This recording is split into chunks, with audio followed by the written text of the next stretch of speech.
కొత్త రేషన్ కార్డుల కోసం ఇటీవల నిర్వహించిన ప్రజాపాలనలో సుమారు 20 లక్షల దాకా దరఖాస్తులు వచ్చాయి.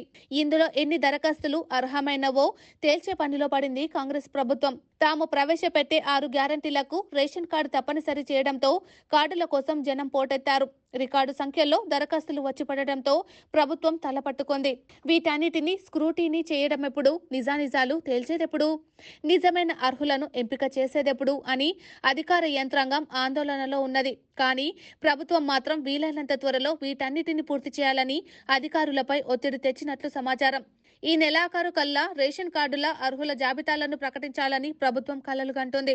శివరాత్రి నాటికి కొత్త రేషన్ కార్డుదారులకు రేషన్ పంపిణీ చేసే ఆలోచనలో ప్రభుత్వం ఉన్నట్లు తెలిసింది.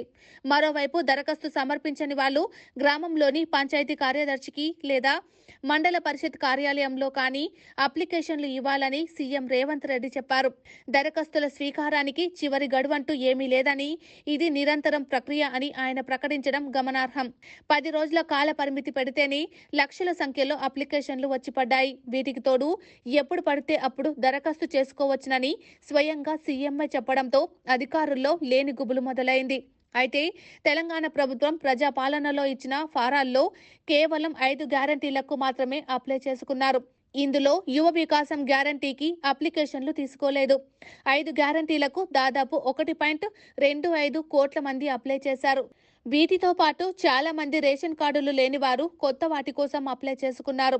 వీటన్నిటిని బట్టి చూస్తే కాంగ్రెస్ ప్రభుత్వం అవగాహన లేమితో చేపట్టిన చర్యల వల్ల అబాసపాలు కాక తప్పదనిపిస్తుందంటున్నారు రాజకీయ పండితులు. ఏమాత్రం అవగాహన లేకుండా ఎన్నికల్లో లబ్ధి కోసమే ఆలోచించి హామీలిస్తే ఇలాగే ఉంటుందని వారు వ్యాఖ్యానిస్తున్నారు.